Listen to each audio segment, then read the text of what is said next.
Hello Google AI studio. আমি তোমাকে একটা কোড দেবো, সেটা হচ্ছে test.html এর। তো এখানে সামান্য কিছু গ্লিচেস আছে এবং বেশ কিছু বাগ আছে। মানে এটা মেনলি হচ্ছে আমার একটা স্টুডেন্ট পোর্টালের ছবি আর কি, ছবি না দুঃখিত, একটা সফটওয়্যার আর কি। স্টুডেন্ট পোর্টাল না, আমার মেনলি আমার প্রতিষ্ঠানের জন্য ম্যানেজমেন্ট সফটওয়্যার আর কি, আমার কোচিংয়ের একটা ম্যানেজমেন্টের সফটওয়্যার এটা। তবে এটাতে সামান্য যেসব জিনিসপাতি গ্লিচ আছে, সেই গ্লিচগুলো আমি তোমাকে বলে দিচ্ছি, তুমি সেই অনুযায়ী সলভ করে ফেলবে। তো আমি তোমাকে শুরু থেকে এক এক করে বলি, একটু দাঁড়াও। তো অনেক দূরে আছি, জুম করলে বুঝতে পারবে না হয়তো বা। আচ্ছা, তো ফার্স্টে যে সমস্যাটা হলো, ধরো আমি কোনো একটা স্টুডেন্টকে অ্যাড করছি, অর্থাৎ অ্যাডমিট করছি বা ভর্তি করছি। তুমি একটু দাঁড়াও, আমি একটু কাছে যাই।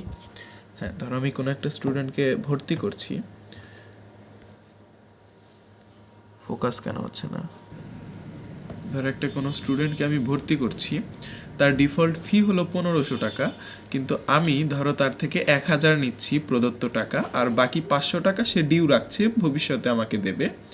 আবার আমি যে অ্যাডভান্সড ভর্তি মাসিক ফিটা নিচ্ছি সেখানে 1200, কিন্তু সে দিচ্ছে আমাকে 1000, অর্থাৎ এখানেও 200 টাকা ডিউ থাকছে। অর্থাৎ টোটাল ডিউ থাকছে এখানে 500, অ্যান্ড ভর্তি ফি বাবদ এই মাসিক ফি বাবদ 200, টোটাল 700 টাকা সে ডিউ রাখছে। এখন আমি যদি ভর্তি নিশ্চিতকরণে দেই, হ্যাঁ ভালো কথা, ছাত্রটা ভর্তি হয়ে গেল।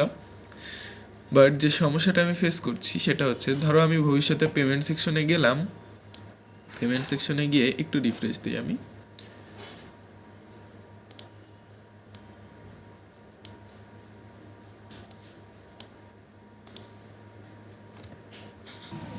অ্যাড করলাম, দেখতে পাচ্ছ স্টুডেন্টে কিন্তু আমার ডাটাবেস ফায়ারবেজের মধ্যেও দেখা যাচ্ছে যে হ্যাঁ একটা স্টুডেন্ট ভর্তি হয়ে গিয়েছে, অ্যান্ড হ্যাঁ স্টুডেন্টটা আসলেই ভর্তি হয়ে গিয়েছে। কিন্তু সমস্যা হলো, দেখো আমি যখন এখানে সার্চ বার এই পেমেন্ট সেকশনে আসছি, পেমেন্ট সেকশনে আসার পর আমার সব ক্লাস এই অংশটাতেও আমাকে দেখাচ্ছে না। আমি আরও লোড করুনে ক্লিক করার পরেও স্টুডেন্টটাকে দেখাচ্ছে না। ইভেন্ট আমি তার রোল লিখে সার্চ করলাম, তবুও স্টুডেন্টটাকে দেখাচ্ছে না। অথচ আমি কিন্তু স্টুডেন্টটাকে দেখতে পারি, দেখো তার রোল হচ্ছে 6002। আমি 6002 লিখলে আসলো না। আমি ডাটাবেজে যদি যাই, ডাটাবেজে 6002 দিলাম, তবুও কিন্তু আসলো না। তো এইটা একটা সমস্যা, যে ভর্তি করার পর কেন আসছে না, এই সলিউশনটা তোমাকে করতে হবে। আচ্ছা, আমি আরেকটা ভর্তি করছি, দাঁড়াও। ধরো আমি ক্লাস 3-তে এবার ভর্তি করাবো। এবার দেখো আমি ক্লাস 3-তে একজনকে অ্যাডমিট করলাম, অ্যান্ড সে ক্লাস 3-তে অ্যাডমিট হয়ে গিয়েছে। এখন আমি পেমেন্ট সেকশনে গেলে দেখতে পাচ্ছ ক্লাস 3-কে কিন্তু ঠিকই এখানে দেখাচ্ছে। আমি অ্যাকচুয়ালি বুঝতে পারছি না যে ক্লাস 6-এর স্টুডেন্টকে কেন দেখালো না। দেখো এখনও পর্যন্ত দেখাচ্ছে না, অ্যান্ড ক্লাস 3-র স্টুডেন্টকে আবার ঠিকই দেখাচ্ছে। তো এই রিজনটা কি সেটা আমাকে বুঝতে হবে। অ্যান্ড তারপরে যে সমস্যা, দেখো আমি ক্লাস 3-কে যখন ভর্তি করালাম, মানে মাত্র, তার আমি বকেয়া রেখেছিলাম এই ভর্তি ফি। এই দেখো ভর্তি ফি তার থেকে আমি 1000 নিয়েছি, কিন্তু তার ভর্তি ফি হওয়ার কথা ছিল 1500, অর্থাৎ 500 টাকা ডিউ আছে। অ্যান্ড তার মাসিক ফি হচ্ছে 500 নেওয়ার কথা ছিল, বাস 26 সালের হিসেবে এখানে হচ্ছে 500 নেওয়া হয়েছে। আমি রসিদটা যদি তোমাকে দেখাই, দেখো এখান থেকে রসিদ দেখা যাচ্ছে না। তো এখানে যেটা করতে হবে, তোমাকে এমনভাবে আরেকটু ডিজাইন করতে হবে। অ্যান্ড তার এইখান থেকে আমি পেইডে ক্লিক করার পর তার বাকি 500 কিন্তু পেইড হয়ে, দেখো আমি রসিদ কিন্তু দেখতে পাচ্ছি না, বাকিটা দেওয়ার পরে এখানে পেইড দেখা যায়। তো এই জিনিসটা কিন্তু একদম সুন্দর হয়নি। আমি প্রোফাইলে গেলে আবার এখান থেকে দেখতে পাচ্ছি যে তার বকেয়া কত আছে, এটা প্রোফাইল থেকে দেখা যাচ্ছে। অ্যান্ড বকেয়া যেটা দেখাচ্ছে সেটা শুধু ভর্তি ফি বাবদ দেখাচ্ছে, আমার মাসিক ফিরও যে একটা বকেয়া ছিল সেটা এখান থেকে দেখাচ্ছে না। তো হ্যাঁ ভালো কথা, প্রোফাইল সেকশন থেকে দেখাতেই পারে, কিন্তু আমার যেটা প্রয়োজন সেটা হচ্ছে যে আমার এই মেইনলি যে তার পার্সোনাল পেমেন্ট পেজ, এইখানে যে প্রোফাইল আইকনটা, এটার পাশে একটা অপশন থাকবে বকেয়া। তো বকেয়াতে ক্লিক করার পরে আচ্ছা তার আগে বলি, যেহেতু আমাদের এই ভর্তি ফিটা এখানে আংশিক দেওয়া আছে, তো এটাকে ডিউ দেখাবে, তবে আমি রসিদ দেখতে পারবো, অর্থাৎ পুরনো 1000 টাকার রসিদটা দেখতে পারবো।